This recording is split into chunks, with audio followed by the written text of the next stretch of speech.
Hello and welcome back to Chelsea. Now it's Tuesday and that means just one thing, it's Medals Day. And of course this year our growers designers are waiting as anxiously as ever. But a lot of things have to come together to win any medal, don't they, Joe? Yeah, it certainly does, Monty. Hard work, ingenuity, expertise, experience, creativity, and sometimes just the hint of a smile from Lady Luck as well.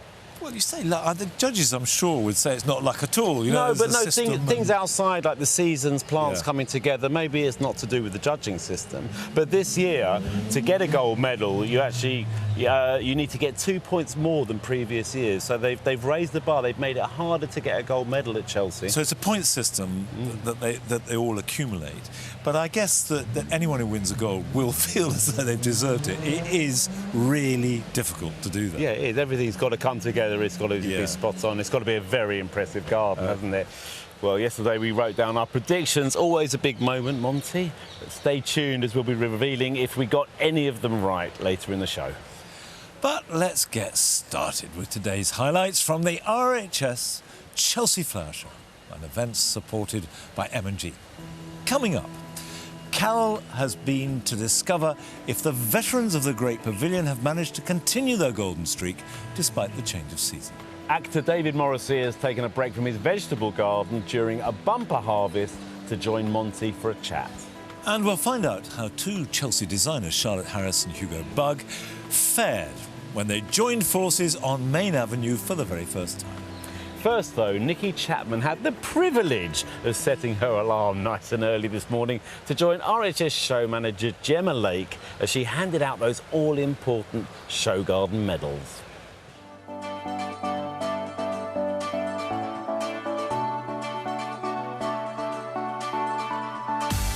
I'm absolutely delighted to give you your silver medal. Oh my God! First garden together, will you be coming back? Yes! Yeah, all right. You heard it here first. I am so thrilled to give you your gold medal.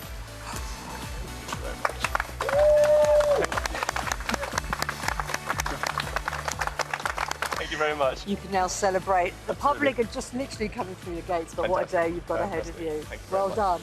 Thank you. Gold medal. Your gold medal! You're 17. 18. 18! I stand corrected. This lady knows her stuff. I'm so happy to give you your silver gilt medal. Thank you very much. Thank you. I'm absolutely thrilled to give you your gold medal.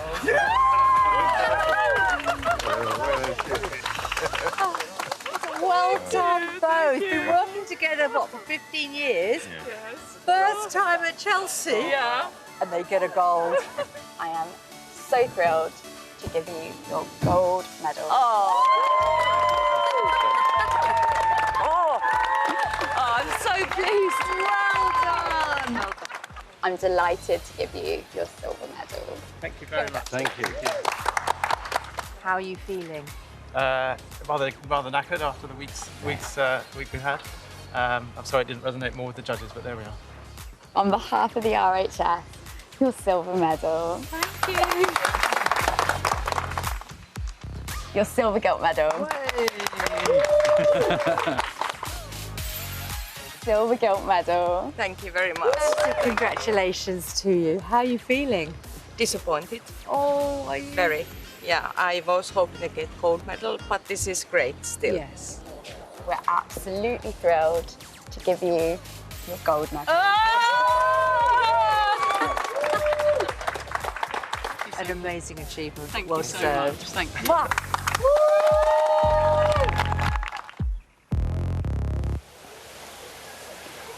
The Trailfinders Garden, designed by Jonathan Snow, won a gold medal, and deservedly so. 25 years ago, I spent 10 days being a Sherpa for a BBC programme in the foothills of Annapurna. And the thing that struck me then, and that I remember daily, was just how beautiful it was. And the foothills, of course, are lush. You have this extraordinary richness of growth. And it's very wet, there's water flowing everywhere, the air is humid, it's warm, and so you get a mass of these wonderful plants. The rhododendrons, the persicaria, water running down through them, and that's what this garden captures. It exactly gets the spirit of that experience I had so many years ago, and I'm sure anybody who has been to the Himalayas will recognize that. And the other thing that really strikes me about this garden that is instantly unusual and dramatic is this huge block of planting in the middle, which is bounded on one side by a stream and by a path. And that is really brave. Now, I've got Jonathan here with me in the garden. First of all, Jonathan, congratulations. Thank you, Monty. Gold medal, Thank you, which I'm thrilled. is well deserved. You must be thrilled and exhausted. Very tired, yes, yeah, still tired. It's been a long 22 days, but over the moon, absolutely over the moon. There are a couple of things that I'm really interested in. The first is this immense planting you have here. Was that something that happened naturally, or you suddenly thought that would be a good idea?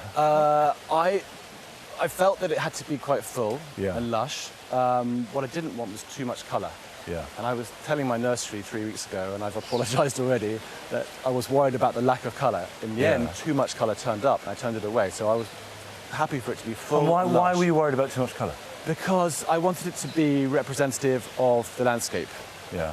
An evocation. I wanted to basically select the best parts of the landscape, distill them, and then amplify them, but only not in terms of the colour, more in terms of just the overall feel. I mean, I noticed none of the rhododendrons have flowers. They're all in bud, and yet we grow our rhododendrons for flowers. Exactly. That's pretty radical stuff. Well, the RHS said to me, let's do a September show. Yeah. It took me months to find these rhododendrons. So I initially said, no, my rhododendrons won't be in flower. This is very important. This is a spring garden, but actually, I'm really pleased they're not in flower. I think it would have overwhelmed the garden slightly, and what I think we've created are soft mounds of green. You've created a special garden, and it's brought very happy memories back from me, and I'm sure will give huge pleasure. Thank you.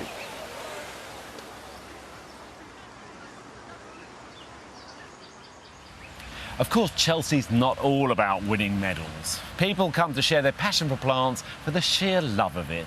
And once again, the nursery men and women here have excelled themselves, proving we can all get plenty of colour in our gardens, even in late summer. Frances Tophill has been to find out more. As we leave summer behind, there is no reason why we should give up on colour in our borders. There are still plenty of late flowering blooms to feast our eyes on. Agapanthus are native to South Africa, and they're often called lily of the Nile, although actually they're not in the lily family at all. But they offer such an amazing array of blues and whites at this time of year, which is quite rare because often late summer flowering plants are hot colours. So this is a really useful addition to any border. They grow so well in pots because they like having their roots restricted, so even in a small garden they can be very useful. But if you have the space, a sunny position will be perfect for them as well. They have very rhizomatous roots and form quite a mass of them, so after a few years you might want to divide them, which is best done in the spring. Some of these are evergreen and some of them die back in the winter, and some Agapanthus even produce beautiful seed heads, so there is so much to choose from.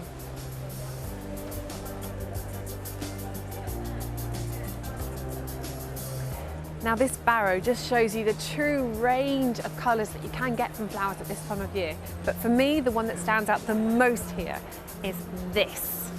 It's Crocosmia, another native to South Africa, but with a very different feel and a very different colour, like this Emily Mackenzie, with its burnt orange petals and a red throat. They're real performers. They flower for a really long time, right until the end of the autumn.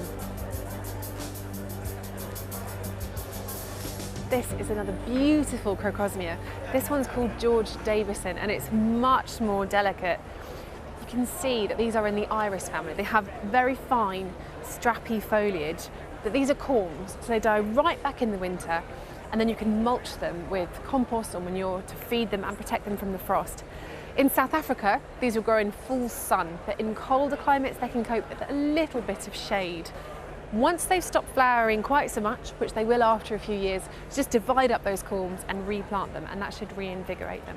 And right next to that is this. This is Heliopsis. It's called Fire Twister, and this one's actually brand new this year. It has purple foliage, which is absolutely glorious, especially against that beautiful burnt orange into red colour. If you want it to keep that real purpleness, it needs to be in full sun. But the lovely thing about Heliopsis is that they can cope with the toughest conditions. So bright sun, not a lot of moisture, and even really, really cold spots, and these will thrive. They can flower for 6 to 8 weeks. Just cut them back when they've done flowering or in the spring, and they'll come again every single year. So if you have a tough spot that's not too wet, these are your answer, and what could be more beautiful?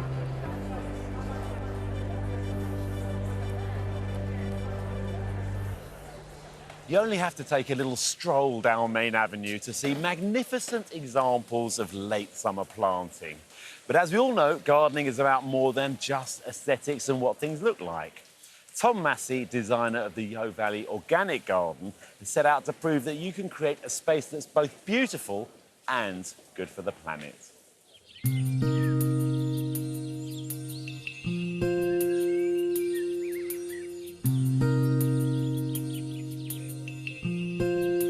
I think I really look for the details, the way that light catches a leaf or the way that grasses sway and rustle in the breeze. As a garden designer, that's what I'm really looking for, those immaculate details. The soul of a garden, the kind of atmosphere that encapsulates the feeling and the spirit and the essence of the place. And I think what really attracted Yeo Valley and me to work together was the idea of having a message or a theme or an idea as a kind of core concept to a show garden. I love it here in the Birch Grove. It's so calming, so peaceful, the sound of the wind in the trees. It's just really meditative and calm and peaceful. This here is the garden design. This is a 3D model that shows the space and gives you an idea and a flavour. The back of the garden here is a woodlandy area inspired by this birch grove. So that's going to give you dappled light, it's going to give you the kind of glowing white bark. And in the middle of that woodland is this egg-shaped oak hide. So you can get inside here, winch yourself up and have an elevated view of the garden.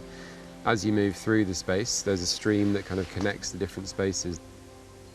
So the design inspiration really comes from the different areas, the woodland area, the streams that run through the site, and also the wider Somerset landscape, you know, the kind of Mendip Hills, the really kind of natural feeling of this area and this garden. So the really special thing about this garden and the garden at Chelsea Flower Show is the organic ethos that underpins everything. People think of organic, they think wild, scruffy, messy, or they think food production. But this garden here is a really good example of an ornamental garden that is organically certified, and it is stunningly beautiful. And that is through the hard work and graft of Sarah Mead, who's the head gardener and the founder of this garden here at Yeo Valley. So come and have a look at this, Tom. This border's got a bit crazy, but I'm quite liking it. We've been here for a really long time. The family's farmed for hundreds of years. And we've been farming here organically for just 26 years. And the garden has been in the centre of the farm. And so therefore it made absolute sense, a no-brainer, that we should make the garden organic as well. This is the compost area of the garden. So this is really the engine room of the organic garden.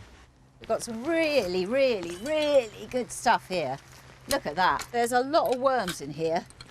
The principle of organic gardening is to get your soil really, really healthy, and then the plants or the vegetables that you put into that soil will benefit innumerably. They'll be tougher, they'll be stronger, and they'll be far more resilient.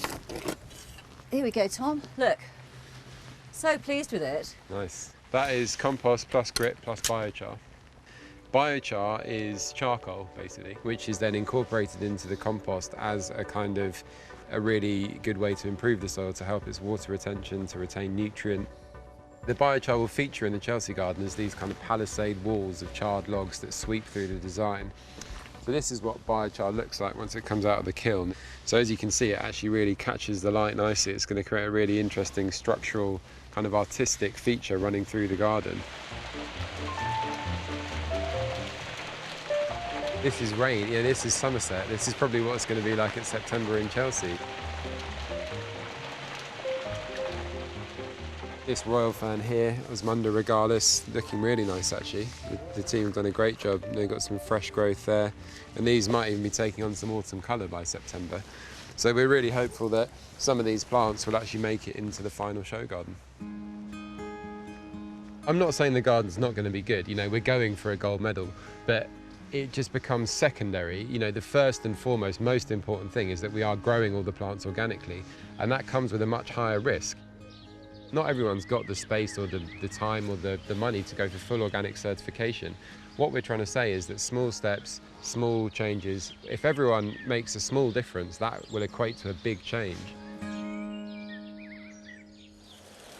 Tom, what a lovely garden. It looks stunning, especially with the light just coming through the grasses and the rudbeckias over there. It's brilliant. But yeah, we've just seen you at Yo Valley and, you know, putting the garden together. There's quite a lot of different elements I guess you have to try and include into the design here. How easy is that? I mean, it's not necessarily easy, but there's so much inspiration there. It's, you know, you've got things like the stream, you've got the charred logs, you've got all the different planting, the grasses, the birches. Yeah, the birch grove there's amazing. Yeah. So it's kind of taking little pockets of inspiration from that garden and translating it into my own take on that. Yeah, but you've got to edit stuff out, I guess, as well as put stuff in. Yeah, you've only got 10 by 15 metres, so it's not a huge space. So it's all about taking the highlights and then kind of reinterpreting that and creating an organic feeling space. Yeah, I saw that there's those huge compost areas. I'm a bit jealous. That is serious composting going on there. Yeah. But an organic garden, how easy is it for people to have a beautiful garden like this and be fully organic? I think the thing is, it's just about being more patient. So it's not about rushing, it's not about seeing a pest or a disease and just blitzing it with chemicals. It's about being kinder to your garden and just thinking, you know, if you go away, if you leave it for a bit, some predator's going to come and eat those aphids, or something else is going to... We've got a lizard actually living on the garden in the logs over there. So, you know, if you create a garden that is kind to the environment, encourages biodiversity, that in itself is an organic principle, and that will start to help the garden develop an ecosystem. Yeah, but you've also obviously thought about the planting, the design of it. I mean, once you've got that basis, you can put anything you want in, right, plant-wise, really. Yeah, I think that's it. Organic doesn't just refer to fruit and veg. Organic refers to a principle and practice. So a simple organic principle is just to cut out the use of chemical pesticides or fertilizers. You know, make your own comfrey tea or use seaweed, or, you know, minimize your plastic use, recycle your plastic pots, conserve water. All these principles are simple principles that anyone can take. So if everyone takes small steps, it leads to big change. Yeah, well, this is inspirational. You got a gold medal, Tom. Congratulations, fantastic achievement. I know you're trying to get me and Monty in your egg at some point this week. We will come back, we will get in there. I think you've got to, Joe. Well done. Cheers, thank you.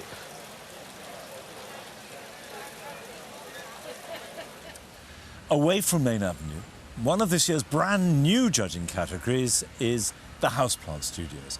Now, these studios are designed as a series of rooms, each of which uses plants to achieve a different mood or effect. And Nick Bailey has been to take a look at some of the inspirational ideas on display.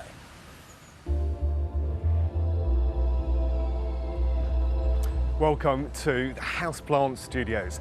Some of these spaces have been created to mimic rooms in our own home, such as a bathroom or study, where others have just gone wild with creativity.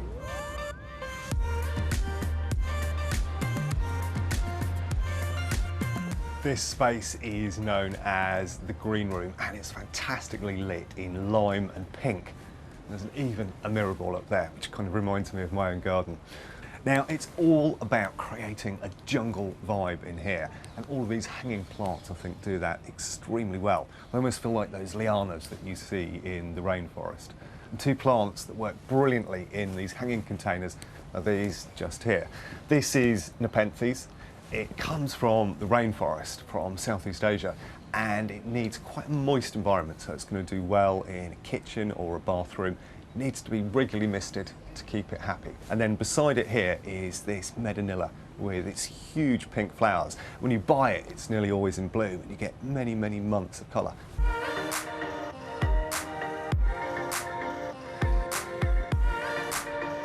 I really like the setup over here. It sort of feels like an apothecary's lab, and it's demoing one of the relatively recent innovations in houseplant growing, and that is this LED light system.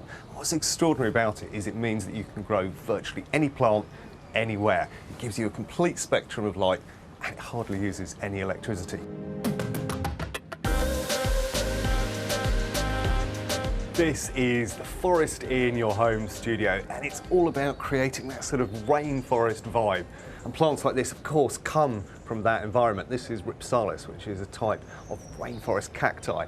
This little tillandsia basically absorbs ambient moisture and mist, and you can just literally hang it on anything and it will grow away. And then underneath is this more typical looking bromeliad, and it gets its water in a totally different way. That rosette of leaves effectively creates a little pool which holds water and trickles down into the plant. So you can mount it onto cork, you can put it onto a wall. Sometimes in the wild you even find little baby frogs living in the centre. Further back in this forest space, there's some room for orchids. And of course, many of the orchid species do come from rainforest environments where they're epiphytes, so they're hanging on to the side of trees. And the ones that we've all been growing for years and years and years are the Phalaenopsis, like this. Very easy to grow. They can be suspended or they can grow in bark in a container. And so you can see between these two different spaces, completely different vibes, but it proves that houseplants really can work in absolutely any space. There's so much that's new and different at this year's Chelsea Flower Show, but it's wonderful to welcome back some familiar and much loved faces. One of those is Raymond Everson, a man whose name has become synonymous with gold medal winning clematis. But how will the great man cope with the challenge of ensuring his clematis look perfect when it's the tail end of their season? We visited him at home in Guernsey to find out if he's still got the Midas touch.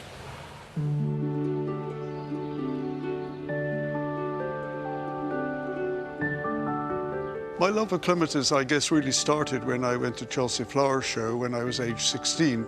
And clematis, I guess, these days are now even a bigger part of my life than they ever have been in the past, because of the breeding and the development work we're doing, and because of the opportunities that I have to go and see species in China and other parts of the world. We supply about 20% of the world's annual requirement of young clematis plants. This year our production will be way over 2 million plants. I think it's a challenging plant, and it really is fascinating because of the diversity of the species themselves. There's so much from evergreens through to scented and unscented, climbers, herbaceous plants, subshrubs. So there's such a range of different species. So it's just fascinating to me. So I guess I have quite a lot of favorite cultivars, but Nubia I think is such a stunning color. Really, it is a breeder's dream to create a clematis with such a rich color. It's very long flowering, and also its habit is marvelous. And you can see it's just full of flower buds. The concept is in most people's mind that you buy a piece of trellis, you buy a clematis, and you plant it probably at the bottom of a south-facing wall. That is totally the wrong place to grow clematis. Clematis like somehow the interaction with other plant material, and certainly they love to have shady roots, so really one can plant shallow-rooted perennials or even annuals at the base of clematis, and that will help to create that microclimate. When I heard the news of the announcement from the Royal Horticultural Society that the May show would be cancelled and delayed until September, and I thought, gosh, the clematis that were intended to flower in May, of course, were early flowering, and of course those individual plants would not last until September. So we had to come up with a plan of how to grow the plants so that they would be in full flower for the end of September. We let the plants grow wild. Naturally, we pruned them back twice to keep them nice and bushy. And then at the end of May, beginning of June, we pruned the plants back to just a few centimetres, about 4 or 5 centimetres above compost level.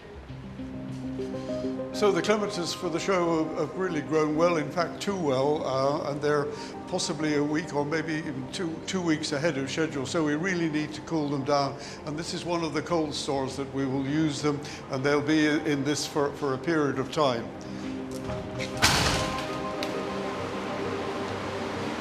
These are quite advanced. They've already been in once and they will have to go out in 4 or 5 days' time.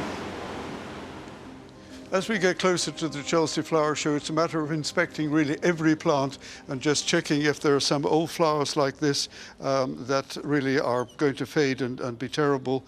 So these will be removed because then all of these younger buds will develop into flowers just in time to open for the flower show.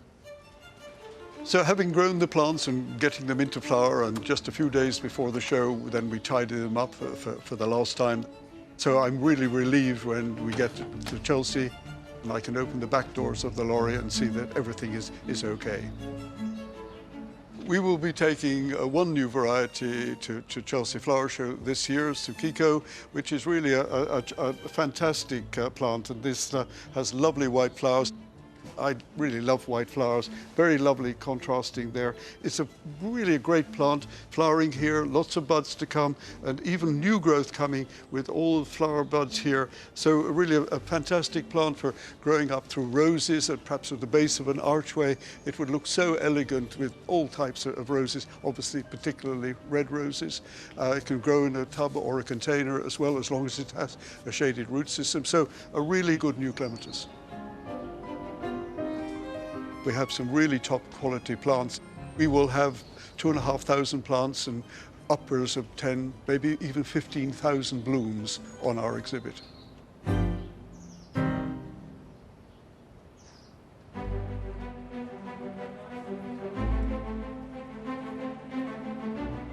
Whenever we think of Chelsea, we think of clematis and, of course, Raymond Everson. Raymond, this is a most gorgeous display. You've been coming to Chelsea now since you were a teenager, I think, is that right? I think so, I'm afraid so. And of course now, as everybody else, it's an autumnal Chelsea. How has that been for you and also for your plants? Mark, it's been a bit of a challenge. But our clematis are bred to be repeat flowering. So what we did, instead of the plants obviously coming to the May Chelsea Flower Show, we let them grow.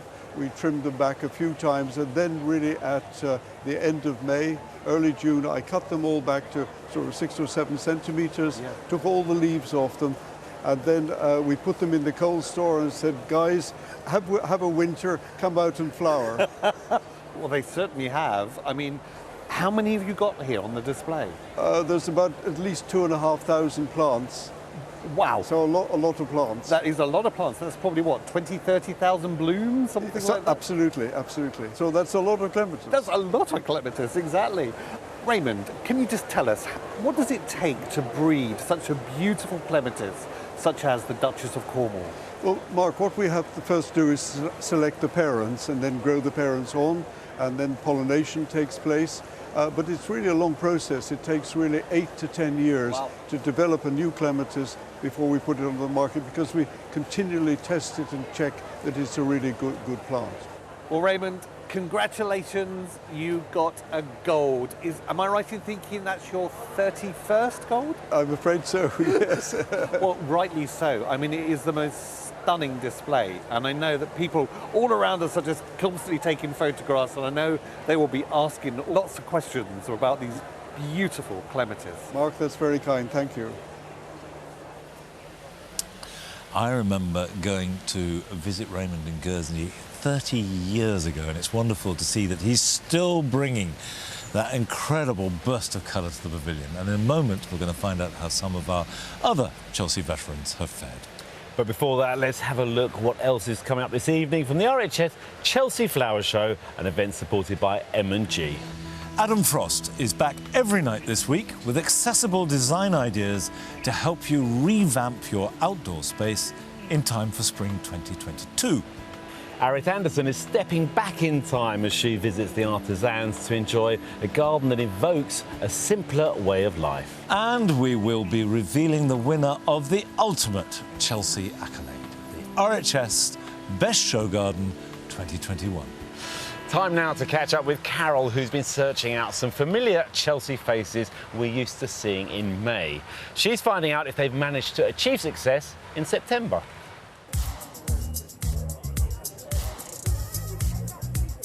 I'm loving being back in the Great Pavilion with some old friends. Let's have a look at how they got on. Impressively, Llewellyn fuchsias have been at Chelsea for over 30 years. Congratulations, Colin. How many gold medals is that now? No idea, no, not at all. Well, it looks fabulous, and I suppose that's one of the things about fuchsias, isn't it?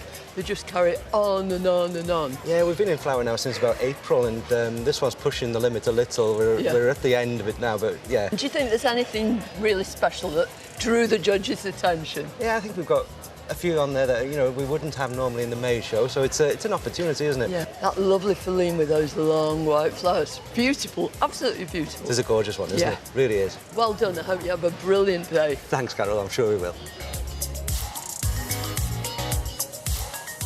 Binnies have been coming here for a decade. Congratulations, Billy, on your silver gilt medal. Thank you, Carol. Beautiful, beautiful stand, it really is. But I believe for the very first time you've actually delegated part of it.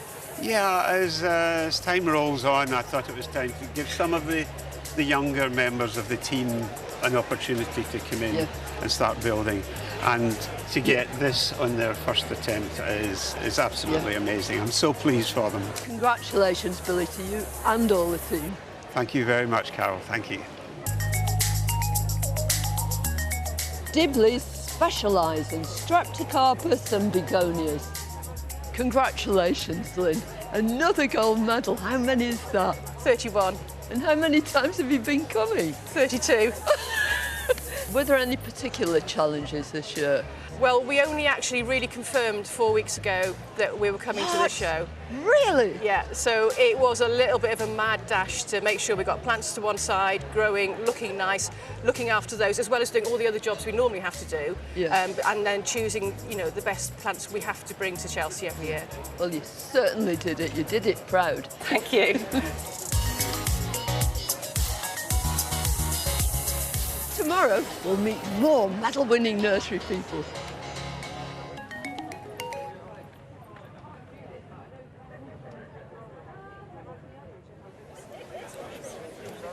Now, I'm here with an award-winning actor you might be a bit more used to seeing with a furrow brow as a young Gordon Brown in The Deal, or marching into battle as Roman conqueror Aulus in Britannia. But I'm pleased to welcome here in his role as a gardener, the actor David Morrissey. Well, you are a gardener now, aren't you? Very new, yeah. I don't know whether I can take on the mantle yet, but I am, yeah. I actually think that one of the great things about gardening is the minute you start, that's it. Yeah. You're in. Yeah, very much so. It came to me late, it did. I moved house and I was on my own with a garden. I thought, what am I going to do? And I started slowly getting into it and thinking, okay, and then COVID happened. Yeah. And that gave me the time to sort of see it develop and really spend time in there and sort of see how the difference I could make. It's been a real revelation for me, actually. You know. What were the particular things? Well, just the simple things, like I bought seeds, I planted them into little pots. I don't have a greenhouse, but my garden has a lot of sun. I saw them shoot up, and then I put them in the garden, and then I watched them grow, and I was thinking, I did that, you know. I mean, the results are not up to me, but the sort of keeping on top of everything, I love that. I love the meditative side of it. I love the hard work side of it. I love being outside. I mean, in a way, it was such a... I'd been quite prejudiced about gardening for years in some way. I felt I felt that there was some sort of pipe and slippers moment, that as soon as you went into the garden, that was it, you know. I was so work obsessed that it was taking time out didn't seem real to me. It felt like a waste of time. And in the last couple of years, I've discovered just what it gives me back. It's quite a singular thing to do, but it can be communal as well, you know. And today, I mean, what's been wonderful about being here, and I've never been here before, is just the amount of ideas you walk away with, the amount of different gardens you see. It's been really a revelation to me. Is there anything in particular that's caught your eye? Well, I saw the Forge Garden, which I really liked. I thought that was wonderful. And Branscombe's a part of the world that I know, so that was interesting. But also in the pavilion, I went in and saw the cactus stalls, which I've sort of fallen in love with. I have a cactus in my home, which I love, and few actually. So that was wonderful to see the flowering cactuses. And I've just recently cleared out a couple of beds at home, so I'm looking at the roses for climbing and stuff. But I also have raised beds. So I did get a lot of envy when I was in the pavilion and I saw all the veg and thought, my goodness, how do you do that? I think it's quite bad for you to go and see the veg here, actually, because they are so impressive. Oh, it is. I mean, I couldn't believe they were real at first, you know. Yeah. But yeah, so it's all, and I've got my home produce that's come through, potatoes and carrots and all those things. So it's been a real joy, actually. And obviously in the year that we've had, which has been so hard for so many people, I was just so grateful every day that I had some space and that I was able to sort of focus on it. You know, it was great. I mean, I think the aspect of mental health, well-being, call it what you will, is something that has blossomed. Yeah. And clearly it's worked for you, hasn't it? Yes, but in a very surprising way. I wouldn't think of that. As I said, I always thought that going into the garden was slightly akin to retirement. Yeah. And being able to go in, and now it sounds so strange to say, but I miss it when I'm away. I sort of think about it in a way that I think, oh, I'd like to get back and do this, I need to do that. And I still do talk a lot about football with people at work, but now we talk about gardening as well. And I thought of it as middle class. I thought of it, all those prejudices that people know. And then I thought, well, you know what, I'm just going to get into it. And it's been a real revelation, as I said, and long may it continue. Well, thank you very much for coming to talk to us. Well, thanks. It's my pleasure to meet you and to be here as well. Thank you.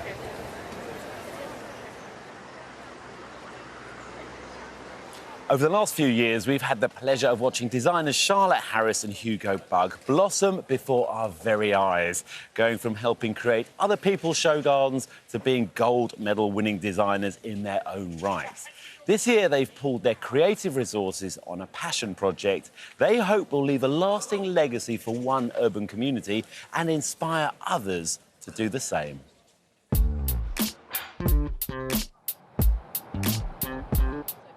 Every day, this is a walk that I do, and when Hugo is staying with me, and we're working in the London studio that we do together, and it's just full of inspiration. It's about kind of really observing and looking around you and seeing kind of these incredible moments, hidden moments of the city. I think for me, it's just finding those small, tiny areas which vegetation and wildlife has inhabited, and you can start to see nature recolonizing spots. It's just amazing how resilient nature is and how it can recolonize areas of the urban environment. Today we are in our London studio. Yeah, so this one is on Viner Street, right next to the canal in East London. So basically, at the moment, there's an upstand wall. In terms of working together, what really drew us to each other, we had this amazing opportunity to sort of professionally date over 3 years where we worked informally together. And then we decided we'd professionally move in when we decided to merge the practices. But you don't do that with just anyone. And I think what you have to have is shared values, you have to have fun at work. And I think actually what underpins all of this is a really good friendship. Yeah, we're probably on the phone to each other way more than we are even with our partners, aren't we? Yeah. Ridiculous. He's my work wife.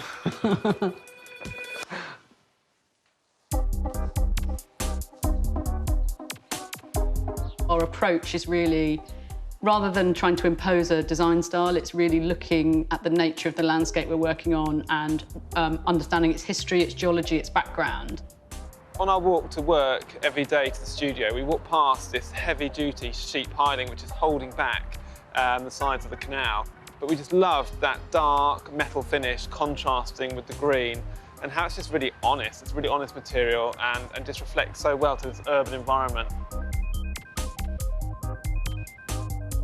We really fundamentally believe that green space should be as important in infrastructure as travel and transport and water and power. And increasingly in this time of kind of climate change, that we all have a role. We can all do things, you know, whether that's putting plants in our garden or in our front gardens or by verges or coming together as a community or as developers and committing to really meaningful green spaces. But it's about these incredibly valuable connecting corridors. So we've come to Cody Dock, which is a pocket park and a shared community garden in the heart of Newham in London. Hawthorne, there. hazels. This garden is this little pocket of green being surrounded by development. There's 1,000 homes being built in the next 5 years. And so this little space here is the haven for people and wildlife to escape that development and that infrastructure. And that's what we're trying to do with our Chelsea garden, is to show how these small little forgotten spaces can be created into beautiful shared gardens for people to escape the urban atmosphere. So the intention of the Chelsea Garden is to create this shared green space that's a haven for people and wildlife, very much like this space is here in East London. So the garden we've designed for Chelsea is a pocket park garden. So to reflect that, we have a couple of entrances here on the long side and another one here. So a number of ways in. You've got these, you can see these large 3 trees here, beautiful 9-metre Nyssa. And with luck, they'll be turning a fantastic scarlet. You never know. And you can see those, because obviously connection with nature isn't just about planting for us in this garden space. You know, so the materials are just as important. We've seen pipes coming out of buildings, from gutters, from past industrial uses, and just various materials that often just have that, just show that this is past industry. So we've reimagined these materials and we've repurposed them in the garden. So with the pipes that you see on the building to create this pipe sculpture which runs through the garden, it really connects the wall, the facades, the ground, and it winds its way through the trees. And then from other things like the sheet piling that we've seen on the sides of the canal, we've used that to create parts of our boundary wall and really like a dark coloured backdrop to help the nature and our silver-leaved trees shine in front of that. We are so excited to be back at Chelsea. I think it's fair to say we're also a little bit nervous, would you not say? Yeah, we are. And it will be the largest show garden that either of us have ever done. Absolutely no pressure, but then Chelsea wouldn't be Chelsea. It's meant to be a challenge, and it really is.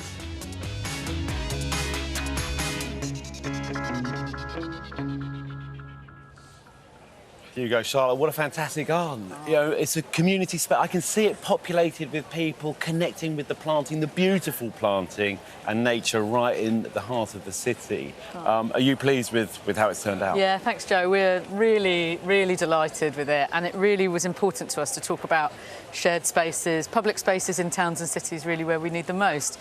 And we designed this garden really before the pandemic, but the pandemic only made the sort of idea of it feel more relevant. Yeah, absolutely. So, OK, what's your favourite part of it? You're always going to have a favourite part of your show garden. Hugo, you get to go first. Yeah, you It's quite, I think the favourite part of this garden for me is actually the numerous little pockets for seating and how each one is anchored with like this beautiful oak, solid oak furniture.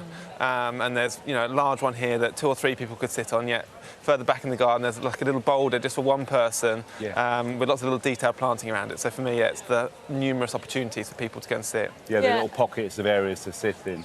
Yeah, we sort of designed that so that people could have a coffee with a friend or have a time on their own and a moment to reflect. But for me, I really love, so the pipework sculpture, which we've been asked about a lot, which we've designed with Andrew McMullen, kind of weaves through the garden, and I think it frames the different spaces really beautifully. The planting, I think, really, we wanted to do something that celebrated autumn, and then this pipework sculpture that connects it. The planting is just fabulous. It feels like it's been here forever, and it's like a snapshot in time, but it's also going to live on. Yeah. You know, some Chelsea gardens are like, bang, chuck in everything that's flowering now, but it's just got so much depth to it. It's absolutely stunning. And there's a bit of bling as well. Well, it's Chelsea, Joe. Exactly. You've got to have a bit of sparkle for Chelsea. When else are you going to do it? We were never going to put running silver in there. Yeah. It was nice to have water. I think it's just so cohesive as a space. And you got a gold medal between you. It's your first joint medal together, right? It was. Yeah, it was such a fantastic feeling. Yeah, a really wonderful moment. We're so delighted, and also had some really lovely comments from people. You know, this is a garden that was meant to be here for May 2020 and May 2021, and now we're here and we're all really happy to be back at Chelsea. And is it going to live on this garden somewhere? Anyway? Yeah, it is. So we're working with the Bankside Open Spaces Trust. It will be located in Southwark. And it will be a publicly accessible park, and that we felt that was really, really important in kind of how we looked at the space. All our gardens have been relocated, and we feel that's kind of central to it. Fantastic. Yeah, and I was just going to say that, you know, the gold medal was so fantastic, but actually, like, there's probably about 100 people behind the scenes which have helped us, like, bring this garden together. So I think it's just such a... we know it's not just you two. Yeah. But listen, congratulations, wonderful garden. Enjoy the week now. Thanks, Thank you very Joe. much. Thank you very much. Away from Main Avenue, the artisan gardens, with their emphasis on traditional materials and methods, might be smaller, but they're no less ambitious. Arit Anderson has been taking a closer look at the Blue Diamond Forge Garden to find out if it succeeded in impressing the RHS judges.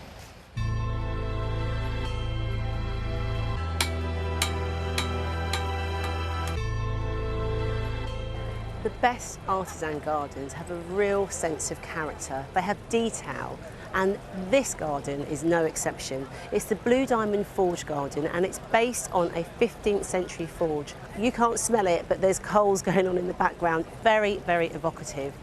I love this building. It is so authentic. The stonework, it looks like it's been here for such a long time. And this thatched roof, I mean, it's so, so pretty. And here's where you see the detail that it's a working forge. The anvil here, ready to go. There's tools here. There's even chalk with all the scroll marks of what that next design might be. The forge is really at work here. But my eye is taken over to the planting as well. I love this palette. Very autumnal, but actually all of the pinks and the yellows, the crocosmias. But to soften it all, I like the way that the grasses have been brought in, because when they're backlit, it gives this haze to the whole palette. And even on the floor, there are the herbs. There's strawberries and mints and a little bit of chamomile.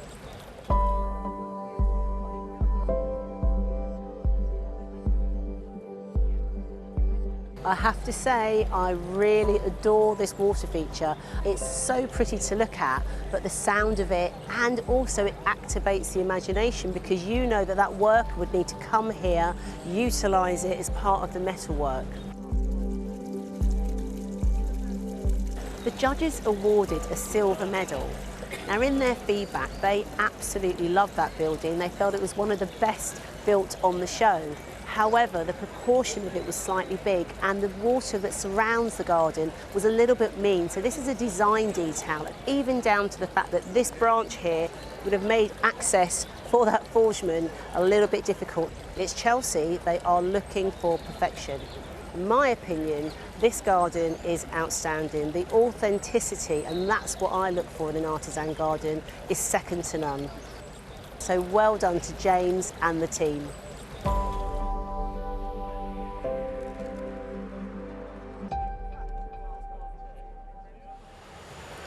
Now, autumn is the perfect time to plan a garden makeover, and we've just the man for the job. Throughout this week, Adam Frost will be scouring the showground for fresh and inspiring design ideas to transform your outdoor space in time for spring next year.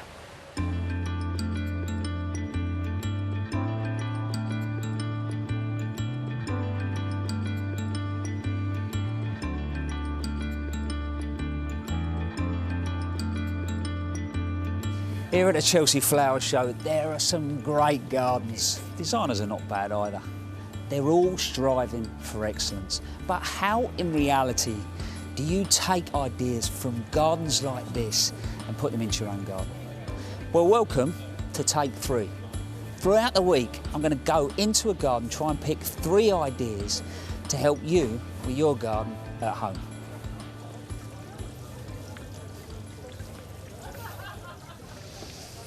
I'm on the RHS tribute garden, and the first thing that's jumped out at me, the steps. I don't think we put enough thought into sort of linking spaces and levels. Straight away there, what I love is it's nice, big and broad, so 3 or 4 of you could walk down together, and then I'm down into the landscape. And if you can sink yourself into your garden, you instantly feel safer, and my eye line changes. Here, paving big, broad lines, but then all of a sudden, just breaks it up with these tiny little details. And you can see your eye just moving around. Lovely smooth timber, and then you've got textured timber. And think about it, even looking back at those steps, yeah, they're big and they're broad and you know they would link you beautifully up to a lawn. But you could arrange some pots around there and it becomes a little theatre. But then, just to make it feel a little bit more comfortable, some beams over the top. And yes, I know these probably look a little bit extravagant, but this could be 3 poles with some planting over, you know, in your own back garden. All of a sudden, I get these little snippets of the sky, and it just adds to that idea of comfort. So all the time, really, this is about sitting people, making them feel comfortable, making them feel safe, and then giving them something to enjoy. But actually, there's another little detail over there that just pulls you across the garden.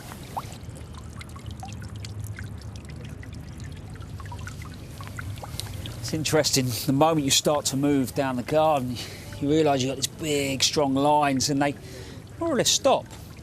And then the fluid walls start to move off it, and they arrive at that pool, which is classic design. But in reality, the bit that jumped out was this. So many of us create raised beds in our gardens, but here, by having the cap that doubles as a seat, you know, imagine you're tight for space, you buy furniture, it feels cluttered. Here, you could sit a lot of people, put a table and chairs in front of you, collapsible, clear it out, and then all of a sudden you've got a vista all the way down through the garden again. And straight away, look, my eye level's changed. I'm looking at the Nephophia really close up, and then the Echinacea. And I'm enjoying the detail. Also, I'm down with the bees. Being awarded a gold medal for your Chelsea garden is an astounding accolade. Now, 4 of the main show garden designers have managed just that this year. But there was a prouder moment still to come for one of them, as the RHS announced their Best Show Garden for 2021. And I joined Sue Biggs, Director General of the RHS, for the big reveal. You've won a gold medal. Your first Chelsea. I mean, obviously you're delighted. Did you expect it? No, we are really delightful, Really? and it's a privilege being here, to be honest, to participate. Well, I think it is a wonderful garden, and there is not just gold medal. Peter, I hate to interrupt you. Sorry, Monty. That's all right. But I am so over the moon to say that the Guangzhou Garden has won the Best Show Garden at Chelsea 2021. How amazing is that? How amazing is that? Isn't that amazing? Your garden has so much soul. It's so beautiful. Thank you. That means so much. We didn't expect Congratulations. Yeah, that is a beautiful garden. I tell you what, the more I see it, the more I like it. And that's always a good measure of a really good garden. But did you get your prediction right, Monty? Did you get I've yours got right? yours. Even with your inside information, I called you a cheat yesterday, which is a little harsh. I've got your one. OK, what does mine say? And what does yours say? M&G. And yours says Were you Guangzhou. wrong, Joe? I was wrong, Monty. I was wrong. First time ever, I think. Was just I about. right? You were right. You're 1-0 up. Yeah. You're 1-0 up on the new season. I mean, I have to say, I think the M&G garden is exquisite. It's wonderful. Yeah. But I just think that it didn't quite have the same magic. Yeah, well, it had magic for me. The planting, I think, is fantastic. But I love the Guangzhou garden. There's something a bit different about it. It does, when you go on it, it feels like no other Chelsea flower show garden I've been on. And that's something special. It is something special. It really is a wonderful garden. And when the dust settled after the surprise of the announcement, and I do assure you they had absolutely no idea, I had a chance to have a chat with Peter and Chin. Now, Peter and Chin, obviously you're overwhelmed with your success. But let's get back to the heart of the garden. What's the story behind this garden? What does it represent? Well, it's inspired by Guangzhou, city between mountain and water, but it represents really a reconnection of ourselves with nature and how nature can help heal the planet really in many ways. And the basic concept is a green lung at the back of us. So this is the green lung here? Green lung. OK. So it's cleaning the air, benefit for nature and people. That then flows into the space directly behind me, the social heart, gain reconnection. And this enormous. Now, why that shape? Why have you taken that pod-like shape? Yeah, we are kind of try to find inspiration from the nature. So we are looking at like a butterfly egg, and then that kind of the foam, and then we want to have like also like the random pattern. But the keys in they need to like see through, so you feel the connection. And what does the water represent? So that represents the blue kidney. So it's about cleaning, purifying that water through there. Right. We've used a great range of aquatic plants to do that, and this time of year it's really good for aquatics. So this is the body exemplified incredibly beautifully. Everybody loves it. You've won a gold medal and you've won Best Show Garden. Does life get any better? Doesn't feel like it's really on the high at the moment. Really excited. Well, congratulations. It's wonderful. Thank you. Thank you very much. Thank you. So what did you make of the judges' decision? Did they get it right? Well, this time tomorrow you'll be able to vote for your favourite large show garden when we launch the BBC RHS People's Choice Award 2021.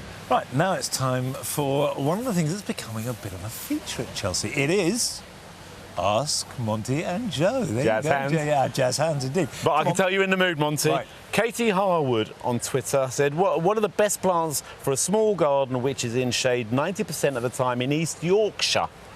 Well, anywhere in Britain, I would start certainly thinking about winter with Mahonia.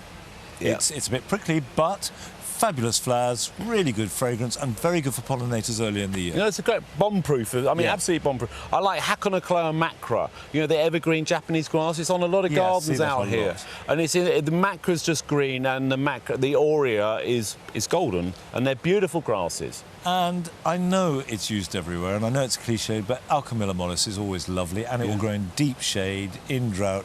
It's not a problem too. So there's 3 good plants. I'm going to throw one more in. Okay. Japanese anemones. If you want flowering plants, but flowering they are now. a bit slow to get established, so be patient. Well, maybe in your garden, but not in mine. Rachel Davis, we've just moved into a new house and inherited a bit of a bindweed issue. Any tips for removing it naturally? Greatly appreciated. Yeah, I have a really good tip. Get your fork out and slowly and carefully dig out every scrap of root. There's no other way. It's the only way to do it. Yeah, it's not the end of the world, a bit of bindweed. We all have it, don't we? Yeah, well, absolutely. Anthony, my loo lawn was laid in February, and every time I mow areas of it, it's now full of crane flies. What can I do? It's infested. Leather jackets. Yeah, well, they can be. Birds love leather jackets, and they'll eat it.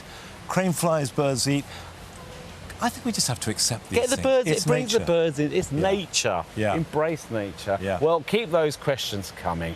And that brings us to the end of what's been an emotional day here at Chelsea. Congratulations to all of the growers and designers whose awards today have been hard-won and very well deserved. Angelica Bell and Nikki Chapman are back tomorrow on BBC One in the afternoon at 3:45 with the traveller, presenter and celebrity master chef, Amar Latif. Sophie and I will be joined by self-confessed first-time gardener Craig David. And we'll be talking to Zoe Ball about her love of gardening, as well as sending Mary Berry on a rather surprising nursery visit. Sounds good to me. Until tomorrow, good night. Good night. Bye-bye.